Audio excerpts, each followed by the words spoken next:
will divide the page into two parts. The left part is for the CarPlay.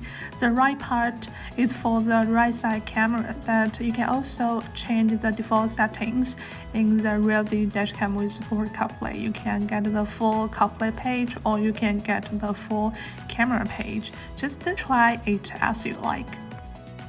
And have to mention, actually, the map we are showing now is from the Apple Map.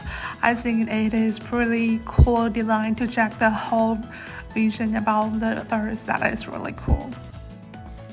And for now, the page we are seeing is the road driving situation. So when you are driving, the camera will also keep recording the road situations. And at the last, when you back to the home screen to click the camera option, you will get the 1 camera page, 2 camera page, and 3 camera pages. I think this design is also pretty cool.